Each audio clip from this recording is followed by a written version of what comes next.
الحمد للہ وحدہ والصلاة والسلام علی من لا نبی بعدہ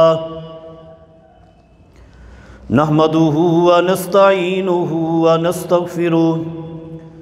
ونعوذ باللہ من شرور انفسنا وسیئات اعمالنا من يهده الله فلا مضل له ومن يضلل فلا هادي له أشهد أن لا إله إلا الله وحده لا شريك له وأشهد أن سيدنا ونبينا محمدا عبده ورسوله أما بعد فإن أصدق الكلام كلام الله وأحسن الهدي هدي محمد صلى الله عليه وسلم وشر الأمور محدثاتها وكل محدثة بدعة وكل بدعة ضلالة وكل ضلالة في النار من يطع الله ورسوله فقد رشد واهتدى ومن يعص الله ورسوله فقد ضل وغوى أعوذ بالله من الشيطان الرجيم بسم الله الرحمن الرحيم الف لام میم ذلك الكتاب لا ريب فيه هدى للمتقين الذين يؤمنون بالغيب ويقيمون الصلاة ومما رزقناهم ينفقون وقال الله تبارك وتعالى في مقام آخر فليحذر الذين يخالفون عن أمره أن تصيبهم فتنة أو يصيبهم عذاب أليم۔ مختصر حمد و ثناء اور درود و سلام کے بعد میں دعا گو ہوں کہ اللہ رب کریم مجھے حق گوئی کی توفیق عطا فرمائے۔ اللہ رب کریم سے یہ بھی التجا ہے کہ رب کائنات مجھے اور آپ سب ساتھیوں کو قرآن و حدیث کی فہم اور اس پر عمل پیرا ہونے کی توفیق عطا فرمائے۔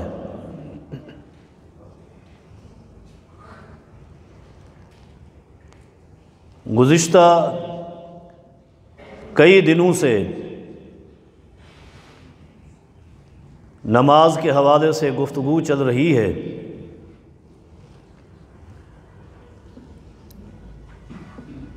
آج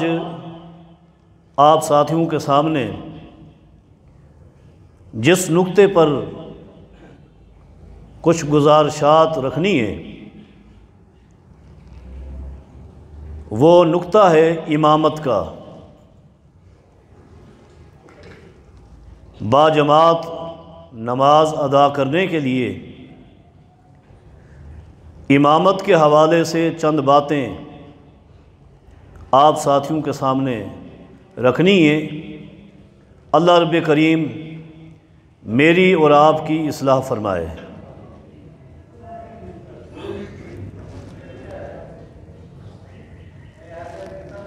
رسول اکرم صلی اللہ علیہ وسلم کا فرمان ہے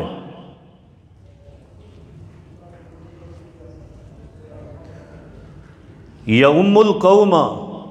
اقرأہم لکتاب اللہ، کہ لوگوں کا امام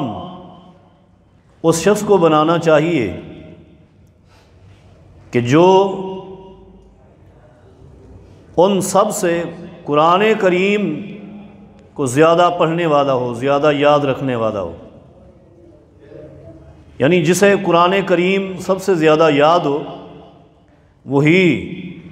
مستحق ہے کہ اسے امام بنایا جائے۔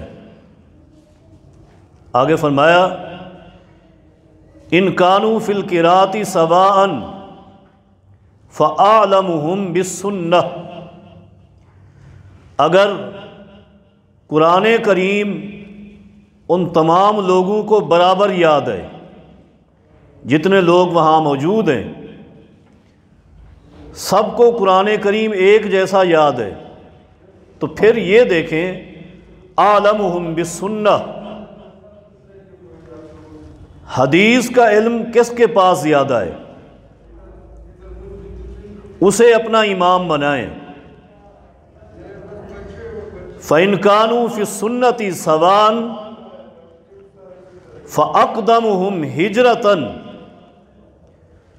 اگر قرآن کریم کا علم بھی برابر ہے،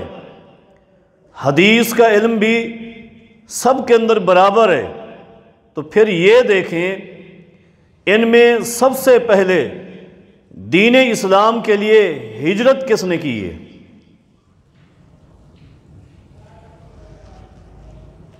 جس نے پہلے ہجرت کی ہے اسے امام بنا دیں۔ فَإِنْ كَانُوا فِي الْهِجْرَةِ سَوَاءً، اگر قرآن بھی سب کو برابر یاد ہے، حدیث بھی برابر یاد ہے، ہجرت بھی ان تمام لوگوں نے ایک ساتھ کی تھی، پھر یہ دیکھیں ان کان فَأَقْدَمُهُمْ سِلْمًا، اسلام پہلے کون لایا؟ تین نکات پر یہ سارے برابر ہیں، تو چوتھا نکتہ یہ ہے، یہ دیکھیں ایمان اسلام پہلے کس نے قبول کی ہے، اس کو امام بنا دیں۔ فرمایا ان کانوا فی السلم سواء، اگر اس صورت میں بھی یہ سارے کیا ہیں؟ برابر ہیں، تو پھر جو چاہے امام بنا لے ایک کو۔ اور ساتھ یہ بھی نصیحت کی کہ وَلَا يَؤُمَّنَّ الرَّجُلُ الرَّجُلَ فِي سُلْطَانِهِ، کوئی شخص کسی کی سلطنت میں، کسی کی حکومت میں جاتا ہے تو حاکم کی اجازت کے بغیر وہاں جا کر مسافر آدمی خود امام نہ بن جائے، وہ سلسلہ یہاں نہیں ہے، تو مستقل جو امام ہے نماز وہی پڑھائے گا۔ اگر وہ کسی مسافر کو کہہ دیتا ہے اجازت ہے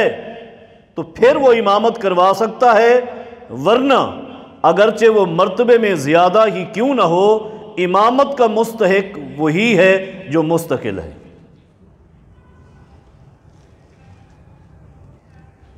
یہ چند شرائط شریعت سے ملتی ہیں، ان شرائط کی بنا پر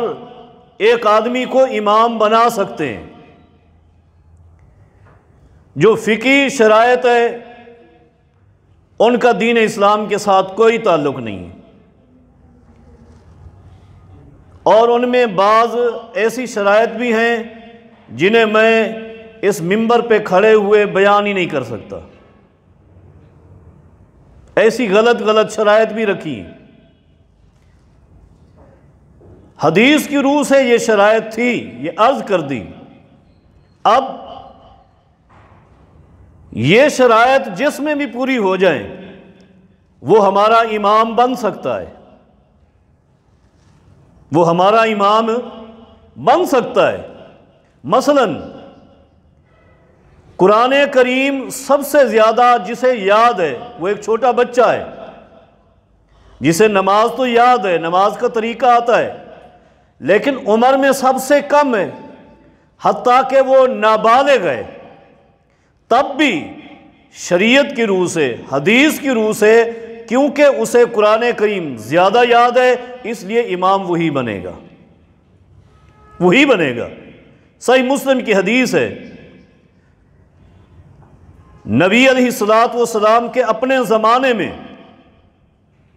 ایک علاقے میں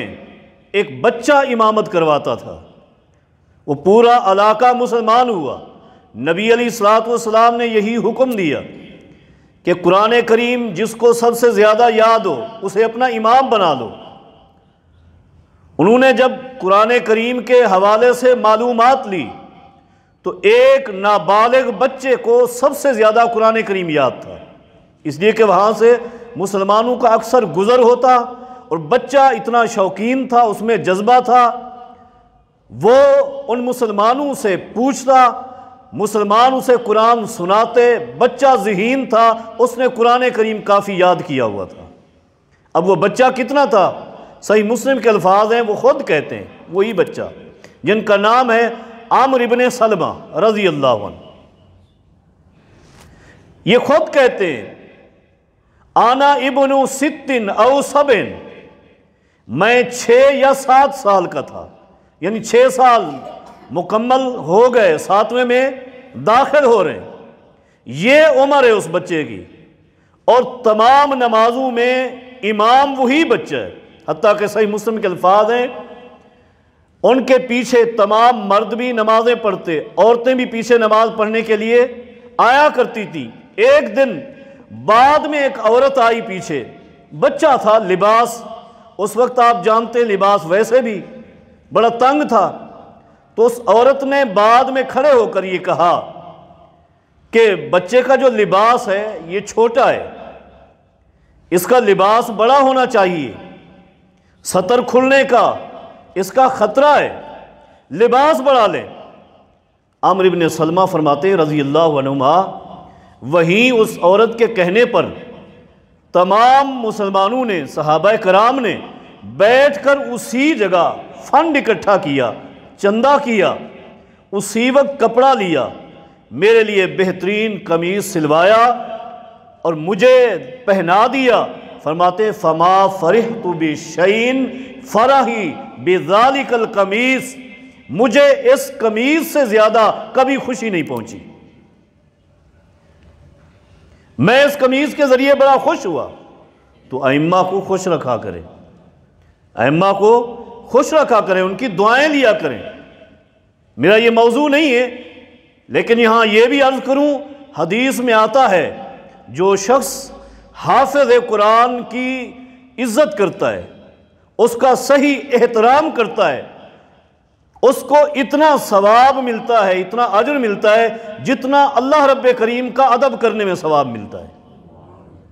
اس لیے ائمہ کو خوش رکھیں، ان کا احترام کریں۔ تو میں یہ عرض کر رہا تھا، ایک وہ بچہ جو ابھی بلوغت کی عمر کو نہیں پہنچا لیکن صفات امامت موجود ہیں، شریعت اس کو امام بناتی ہے۔ اگر یہی شرائط کسی نابینا انسان میں ہوں، اگرچہ فقہ نابینا کو امام نہیں مانتی، امام بنتے ہیں ان کے ہاں، فقہی طور پر وہ نہیں مانتے، لیکن اگر یہی شرائط ایک نابینا انسان میں ہوں تو وہ بھی امام بن سکتا ہے، وہ بھی امام بن سکتا ہے۔ حدیث کے الفاظ ہیں ان النبی صلی اللہ علیہ وسلم استخلف ابن ام مکتوم، اللہ کے پیغمبر صلی اللہ علیہ وسلم اکثر جب جہاد کے لیے باہر چلے جاتے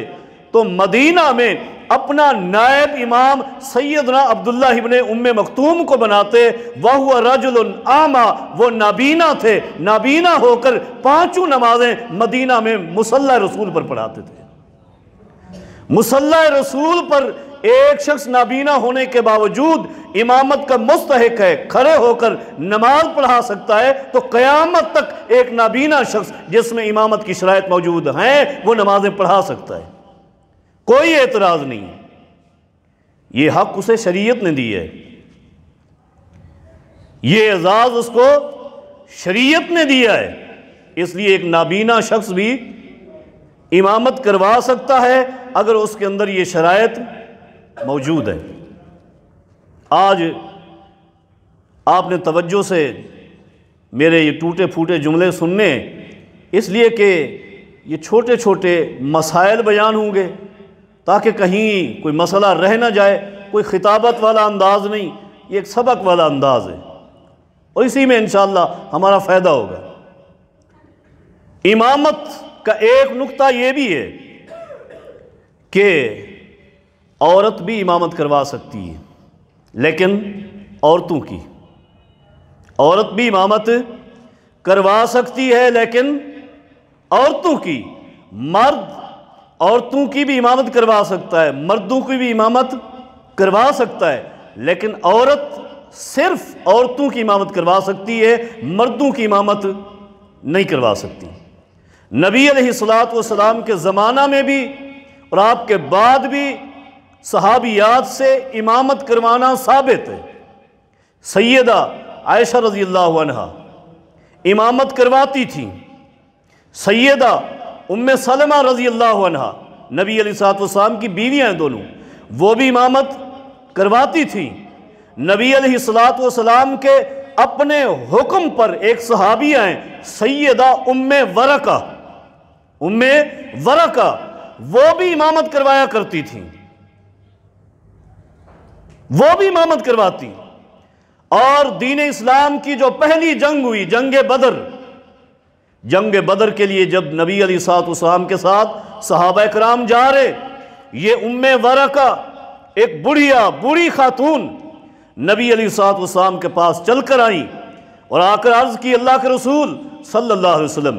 آپ جہاد کے لیے جا رہے ہیں اور آپ نے جہاد کی جو شان بیان کی ہے، جو عظمت بیان کی ہے، میں چاہتی ہوں کہ مجھے بھی جہاد میں لے جائیں، میں وہاں مریضوں کی، زخمیوں کی دیکھ بھال کروں گی اور پانی اور خدمات جو بھی آئیں گی میں وہاں خدمات ادا کروں گی، اس نیت سے کہ کہیں کوئی تیر مجھے لگ جائے، تلوار لگ جائے، شہادت مل جائے،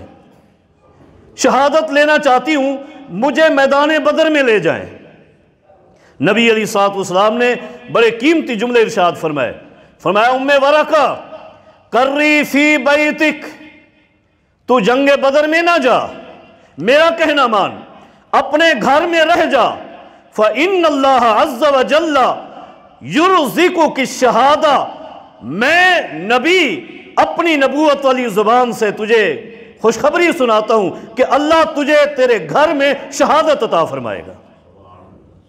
تو اپنے گھر میں شہید ہوگی، اور یہ کام کر، آپ نے حکم دیا، آما رہا انت ام اہل داریا،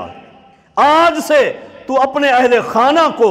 گھر کی عورتوں کو امامت کروایا کر، انہیں نماز پڑھایا کر، تو ان کی امام بن جا۔ حدیث کے الفاظ سنن ابو داؤد کے، نبی علیہ الصلوۃ والسلام نے جعل لها مؤذنا یؤذن، ایک شخص کو مقرر کیا تھا کہ جو ان کے لیے اذان کہتا تھا، مؤذن بھی مقرر کیا۔ اس حدیث کے راوی عبد الرحمن رحمہ اللہ فرماتے ہیں، نظر رأیت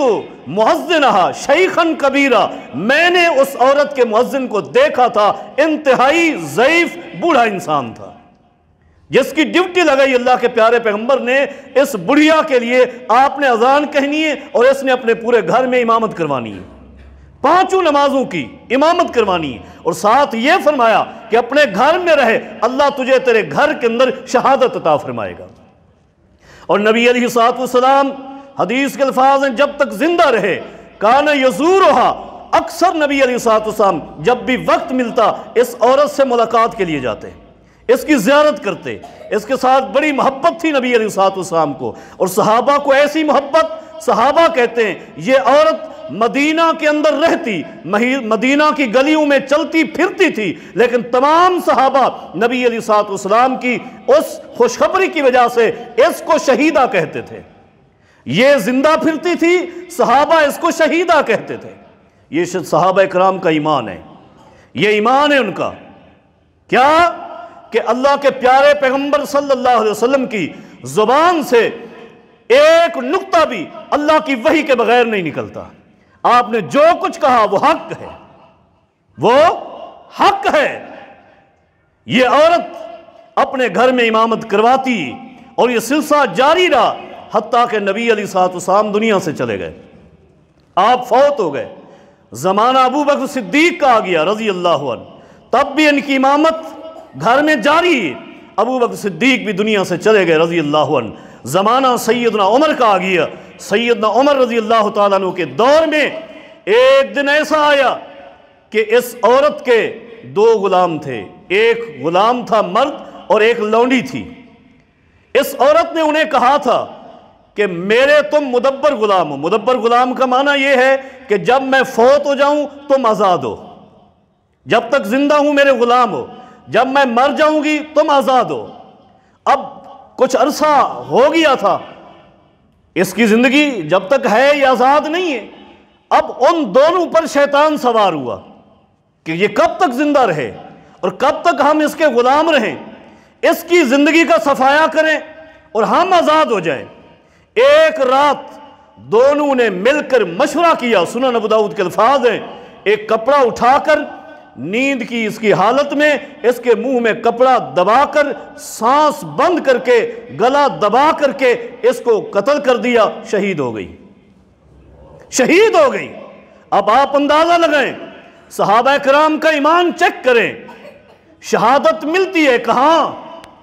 میدان جنگ میں۔ شہادت ملتی ہے کہاں؟ بارڈر پر۔ آج شہادت ملی ہے اس عورت کو کہاں؟ اپنے گھر میں۔ ایمان چیک کریں، جبکہ اسلام کا دائرہ اتنا وسیع ہو چکا ہے کہ آدھی دنیا کے اکیلے فرمانروا ہیں سیدنا عمر رضی اللہ تعالیٰ عنہ۔ آدھی دنیا پر حکومت چلتی ہے۔ دنیا کا کوئی شخص یہ سوچ ہی نہیں سکتا کہ مدینہ میں رہتے ہوئے اور گھر کے اندر اسے شہادت ملے، لیکن کوئی ایک صحابی بھی اس کا انکار کرنے والا نہیں تھا۔ صحابہ کا ایمان تھا کہ اللہ کے پیغمبر کی زبان سے جو کچھ نکلا ہے وہ حق ہے، ہم مانتے ہیں اس عورت کو شہادت بھی ملے گی، مدینہ میں ملے گی، اس کے گھر میں ملے گی۔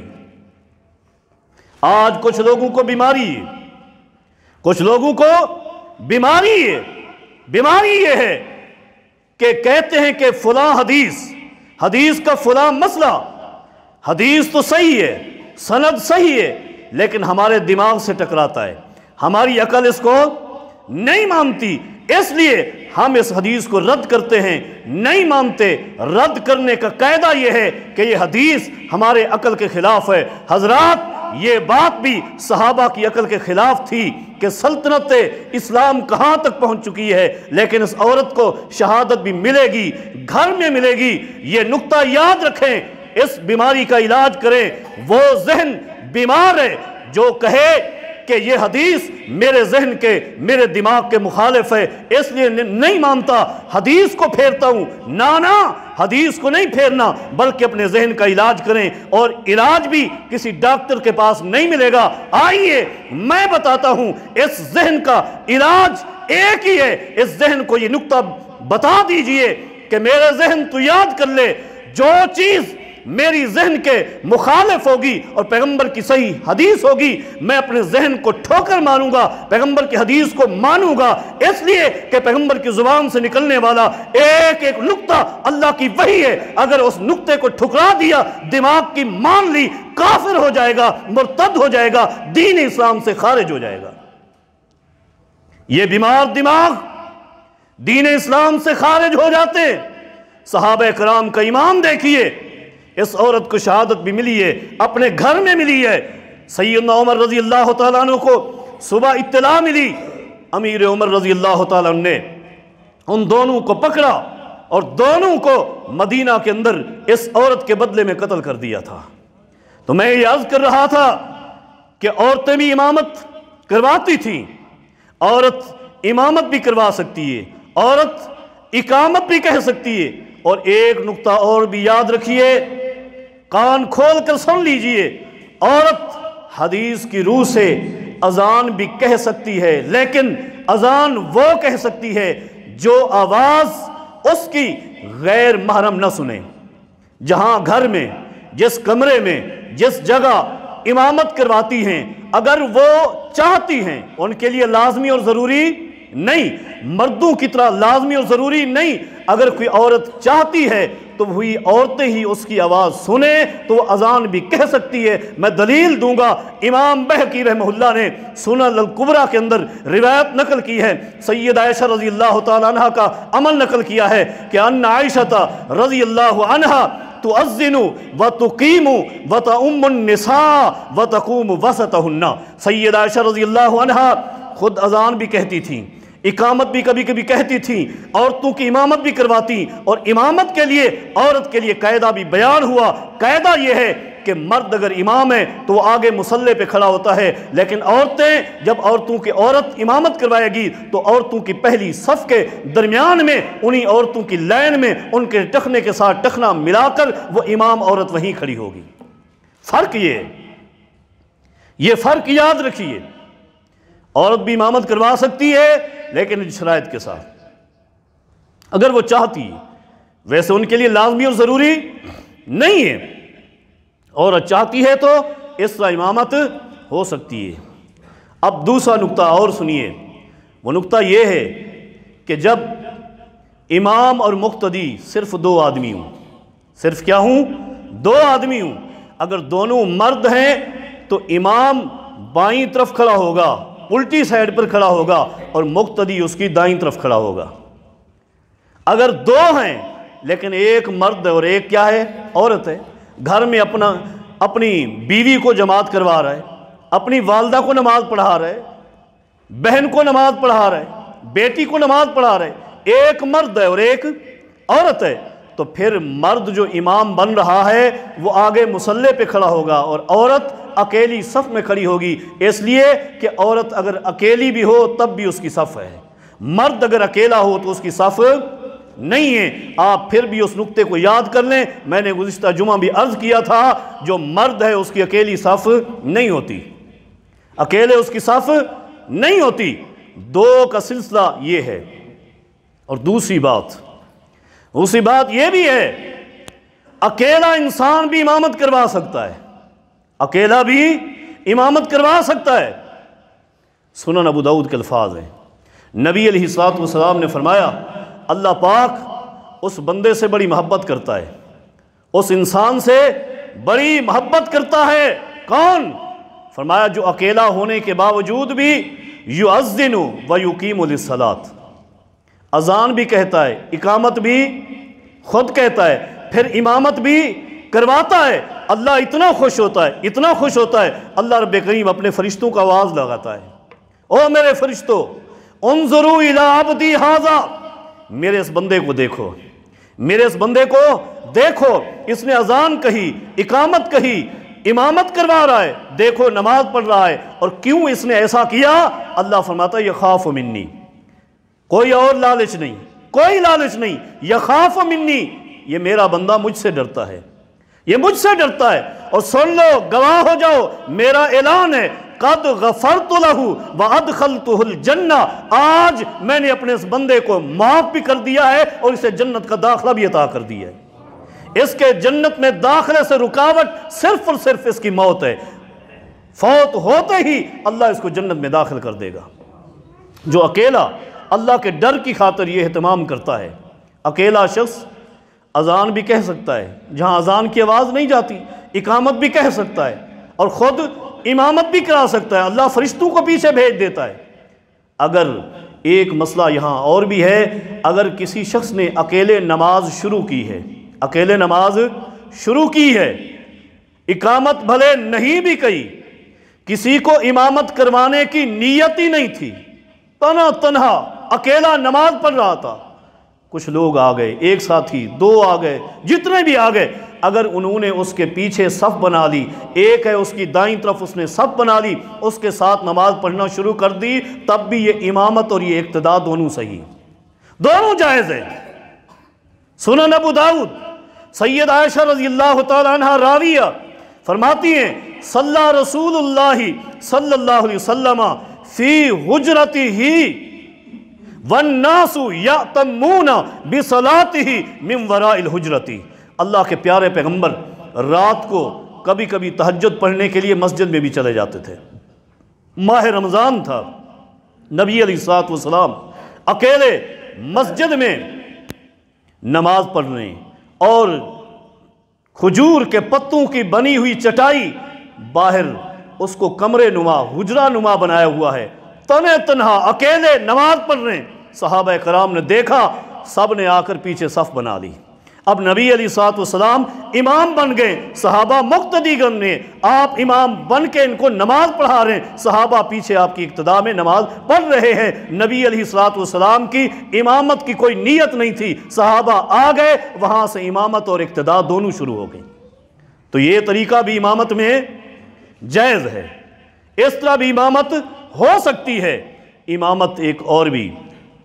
امامت کا ایک اور مسئلہ بھی یہ ہے، اور وہ یہ ہے کہ اگر کوئی شخص فرض پڑھ رہا ہے، فرض پڑھا رہا ہے، امام کے فرض ہے، اس کے پیچھے نفل بھی ایک انسان پڑھ سکتا ہے۔ امام نوافل پڑھا رہا ہے، اس کے پیچھے فرض بھی پڑھے جا سکتے ہیں۔ حدیث سے ثابت ہے، نبی علیہ الصلوۃ والسلام کے ایک صحابی ہیں سیدنا معاذ بن جبل رضی اللہ تعالیٰ عنہ، ہر روز اپنے علاقے سے آتے، عشاء کی نماز نبی علیہ الصلوۃ والسلام کے ساتھ مسجد نبوی میں ادا کرتے، گھر دور تھا، واپس جا کر قوم کے لوگوں کو جمع کرتے، اپنی قوم کی مسجد میں انہیں دوبارہ عشاء کی نماز پڑھاتے۔ ان کی وہ نفل ہوتی تھی، ان سب کی فرض نماز ہوتی تھی۔ امام نفل پڑھا رہا ہے، امام نفل پڑھ رہا ہے اور پیچھے سب فرض ادا کر رہے ہیں۔ اسی طرح سنن ابو داؤد کے الفاظ ہیں، نبی علیہ الصلوۃ والسلام ایک دن مسجد نبوی میں بیٹھے ہوئے، وقد صلی رسول اللہ صلی اللہ علیہ وسلم، حدیث کے الفاظ ہیں، اللہ کے پیارے پیغمبر نماز پڑھا کے فارغ ہو گئے، مقتدیوں کی طرف رخ کیا ہوا تھا، اچانک دیکھا ایک صحابی آ گیا ہے، ایک صحابی وضو کر کے آیا ہے، اس نے نماز پڑھنی تھی، جماعت کی نیت سے آیا تھا، لیکن جماعت آج نکل گئی، نہیں پہنچ سکا۔ نبی علیہ الصلوۃ والسلام نے اپنے شاگرد کو دیکھتے ہی فوراً فرمایا،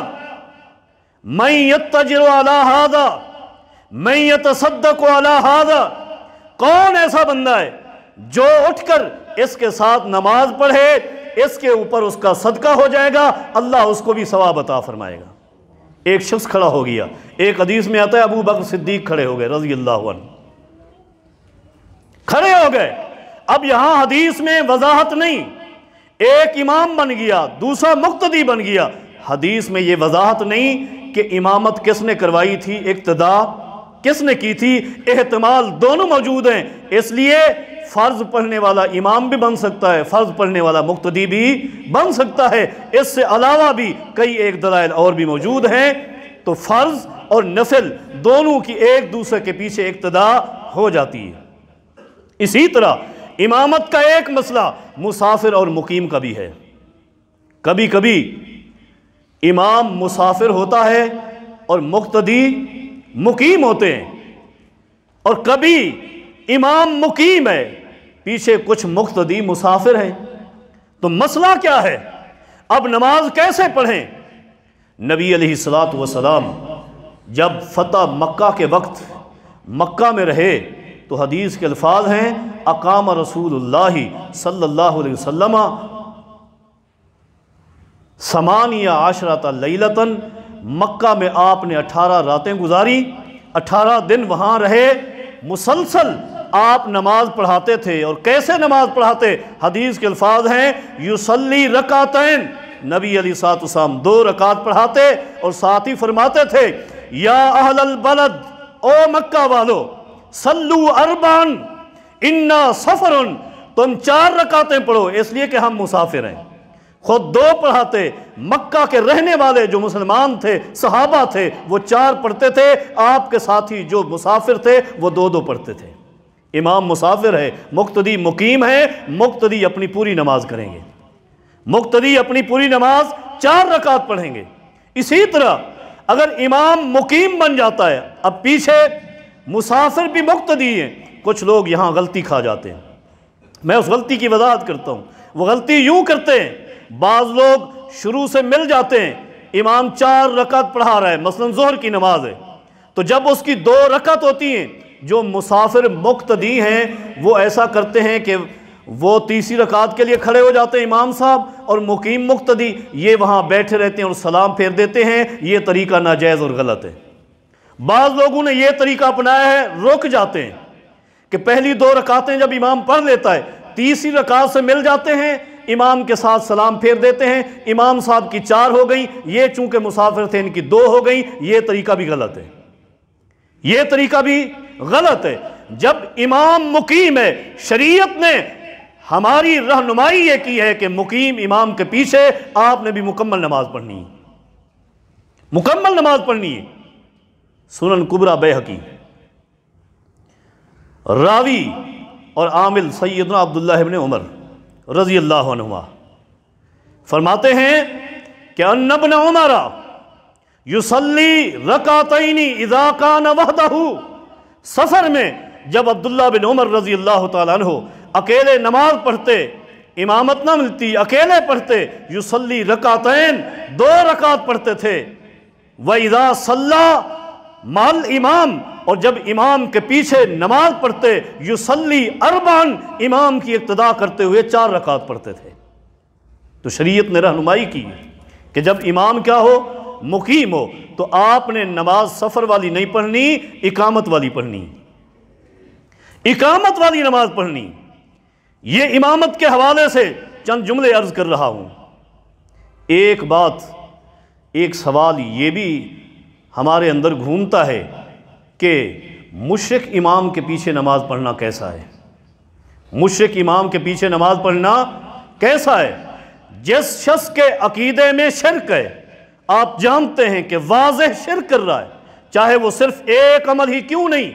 ایک عمل بھی شرکیہ ہو، وہ اس کی زندگی کی پوری نیکیوں کو برباد کر دیتا ہے۔ اور مشرک کے بارے اللہ نے اعلان فرمایا ہے وَبَاطِلٌ مَا كَانُوا يَعْمَلُونَ، ان کا جو بھی عمل ہے وہ عمل ہے ہی نہیں، وہ نیکی ہے ہی نہیں، سرے سے نام ہی نہیں، باطل، وہ باطل ہے۔ اس لیے مشرک امام کے پیچھے کبھی نماز نہیں ہو سکتی۔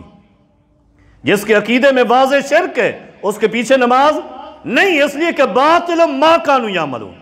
اب دوسرا سوال ہے کہ امام اگر بدعتی ہو، امام اگر بدعتی ہو، اس کے بارے میں 2 چیزیں۔ ایک چیز یہ یاد رکھ لیں کہ اگر اس کی بدعت ایسی گھمبیر اور ایسی بڑی ہے کہ شرک کے ساتھ ملتی ہے، بعض بدعات ایسی بھی ہیں جو بالکل بعین ہی شرک ہیں، ان میں سارے شرکیہ کام کیے جاتے ہیں، شرکیہ بدعات، اگر اس میں کوئی شرکیہ بدعات میں سے کوئی ایک بدعت بھی پائی جاتی ہے اور وہ ایسی بدعات کا موجد ہے، تو اس بدعتی کے پیچھے بھی نماز نہیں ہوتی۔ اگر بدعات چھوٹی موٹی جو فسق، گناہ اور فجور کے زمرے میں آتی ہیں تو اس کے پیچھے نماز ہو سکتی ہے لیکن مستقل نہیں ہوتی۔ نبی علیہ الصلوۃ والسلام کا فرمان ہے کہ فاسق اور فاجر اگر امام ہو تو کبھی کبھی اس کے پیچھے نماز پڑھ لیا کریں، مستقل نہیں، مجبوری میں اس کے پیچھے نماز پڑھ لیا کریں۔ اسی طرح ایک مسئلہ یہ بھی ہے کہ اگر امام بے وضو ہے، بھول کر یا جان بوجھ کر، دونوں صورتوں میں مقتدیوں کی نماز ٹھیک ہے، امام کو نماز دوبارہ دہرانی پڑے گی۔ ان عمر صلی بالناس، ایک مرتبہ امیر عمر رضی اللہ تعالیٰ عنہ نے لوگوں کو نماز پڑھائی تھی، وَهُوَ جُنُبٌ، آپ بھول چکے تھے، جنبی حالت میں تھے، ناپاک حالت میں تھے، بے وضو ہو گئے نا، نماز پڑھائی، نماز پڑھانے کے بعد ہی فوراً یاد آیا، سیدنا عمر رضی اللہ تعالیٰ نے غسل کرنے کے بعد دوبارہ نماز پڑھائی۔ حدیث کے الفاظ ہیں وَلَمْ يَأْمُرْهُمْ أَن يُعِيدُوا، لیکن مقتدیوں کو دوبارہ نماز پڑھنے کا حکم نہیں دیا، ان کی نماز ٹھیک ہے، ان کی نماز ٹھیک ہے۔ اسی طرح امام کے بارے میں جس طرح میں نے عرض کیا کہ امام کا احترام کریں، اس کی عزت کریں، ساتھ یہ نقطہ بھی عرض کروں گا کہ امام کو بھی اپنی اصلاح کرنی چاہیے، امام کو بھی لوگوں سے منفرد ہونا چاہیے، اپنی اصلاح کرے، شریعت اسلامیہ کی پابندی کرے۔ کتنا حساس ہے یہ معاملہ کہ نبی علیہ الصلوۃ والسلام کے سامنے ایک مرتبہ ایک امام نے نماز پڑھائی، ظہر کی نماز کی، نماز کی حالت میں اسے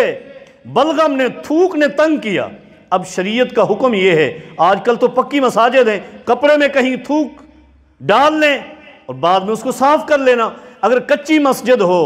اور صفیں نہ بچھی ہوں، خالی جگہ ہو، تب بھی شریعت نے حکم دیا ہے، مجبوری ہے، اور اس طرح کپڑا نہیں تو اپنے الٹے پاؤں کے نیچے تھوک ڈال لیں۔ اور ہر وقت نماز میں بھی اور غیر نماز بھی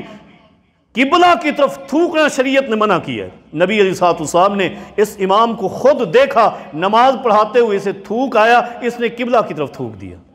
سامنے تھوک دیا۔ نبی علیہ الصلوۃ والسلام نے دیکھ لیا نماز کے بعد یہ قافلہ کہیں جا رہا تھا، سفر میں تھا، نبی علیہ الصلوۃ والسلام نے کچھ مقتدیوں کو بلایا اور فرمایا کہ جب عصر کا وقت ہو اس کی امامت منقطع، اسے امام نہیں بنانا، امام کسی اور کو بنا دینا۔ اب نماز عصر کا وقت ہوا، وہ مصلی کی طرف بڑھا، لوگوں نے اسے منع کر دیا اور بتلایا کہ اللہ کے پیارے پیغمبر نے منع کیا ہے، اللہ کے پیارے پیغمبر نے آپ کی امامت سے منع کیا ہے۔ وجہ نہیں بتائی کہ وجہ کیا تھی۔ وہ واپس آیا، نبی علیہ الصلوۃ والسلام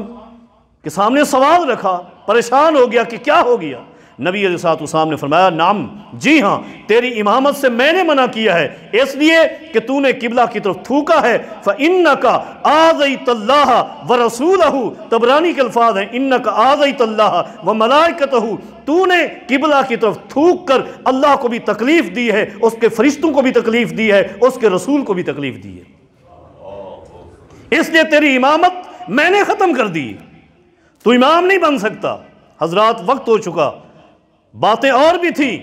اختصار کرتا ہوں۔ ایک چیز یہ بھی ذہن میں رکھیں کہ ائمہ جب اکیلے نماز پڑھیں ان کی مرضی ہے جتنی لمبی نماز پڑھیں، لیکن جب مقتدیوں کو نماز پڑھائیں، نبی علیہ الصلوۃ والسلام کا فرمان ہے ان من ورائک الضعیف، آپ کے پیچھے ضعیف، کمزور، بوڑھے نماز پڑھتے ہیں تو نارمل نماز پڑھانی چاہیے، بالکل تیز بھی نہ ہو اور لمبی بھی نہ ہو۔ نبی علیہ الصلوۃ والسلام خود فرماتے ہیں کبھی کبھی میں چاہتا کہ آج لمبی سورت پڑھوں گا، لمبی نماز پڑھوں گا، وَأَسْمَعُ بُكَاءَ الصَّبِيِّ، میں پیچھے عورتیں چونکہ نماز پڑھتی تھی، کسی عورت کے بچے کی رونے کی آواز سن لیتا، أَتَجَوَّزُ صَلَاتِي، میں وہیں اپنی نماز کو مختصر کر دیتا تھا۔ یہ رحیم پیغمبر ہے، یہ آپ کا رحم ہے۔ اور ایک نقطہ آخری عرض کر کے بات کو ختم کرتا ہوں، اس نقطے کا بھی خیال رکھنا ہے، ہمیشہ کوشش کرنی ہے کہ امام کے پیچھے وہ لوگ کھڑے ہوں جن کو شرعی مسائل کا علم زیادہ ہو، قرآن کریم یاد ہو، ایسے لوگ ہوں کہ کبھی ضرورت پڑ جائے تو امامت بھی کروا سکے اور امام کو اس کی غلطی بھی بتا سکے۔ آخری بات یہی ہے کہ صحابہ اس نقطے پر بھی بڑا اہتمام کرتے تھے، امام کے پیچھے اہم لوگوں کا کھڑا ہونا، صحابہ اس کا اتنا اہتمام کرتے کہ ایک مرتبہ نماز ہو رہی تھی، سنن نسائی کی صحیح حدیث ہے، حدیث طویل ہے، ایک نقطہ عرض کر کے بات ختم کرتا ہوں۔ پیچھے ایک صحابی رسول ہے، کون؟ قاری قرآن، عظیم قاری ابی بن کعب رضی اللہ عنہ، آ کر دیکھا پہلی صف میں امام کے پیچھے ایک چھوٹا بچہ کھڑا ہے، جبکہ پچھلی صفوں میں اس سے اہم لوگ کھڑے ہوئے ہیں۔ اب امام کے پیچھے ایک بچہ کھڑا ہے، ابی بن کعب رضی اللہ تعالیٰ عنہ حدیث کے کتنے پابند تھے صحابہ کرام، وہیں سے آگے بڑھے، نماز کے حالت میں ہی اس بچے کے کندھے سے پکڑا، اس کو کھینچ کر پچھلی صف میں کھڑا کیا اور خود ابی بن کعب اسی بچے کی جگہ امام کے پیچھے کھڑے ہو گئے۔ حضرات بات لمبی ہو جائے گی، آپ کو یاد ہوگا میں نے پچھلے جمعہ بھی عرض کیا تھا اگر ضرورت پڑ جائے تو اگلی صف سے بندے کو کھینچ سکتے ہیں۔ ابی بن کعب نے ضرورت محسوس کی، بچے کو کھینچ کر پیچھے کھڑا کیا اور خود امام کے پیچھے کھڑے ہو گئے۔ نماز کے بعد بچہ غصے کی حالت میں تھا، صحابی نے اسے مسئلہ سمجھایا، وہ خاموش ہو گیا۔ حضرات یہ اہتمام کرنا ہے، امام کے پیچھے اس طرح کھڑنا ہونا ہے، اور امامت کی یہ چند شرائط ہیں میں نے اختصار کے ساتھ عرض کی ہیں۔ اللہ رب کریم مجھے اور آپ تمام ساتھیوں کو فہم عطا فرمائے، دین حق کی سمجھ عطا فرمائے، قرآن و حدیث پر عمل پیرا ہونے کی توفیق عطا فرما دے۔ اقول قولی ھذا استغفر اللہ لی ولکم ولسائر المسلمین۔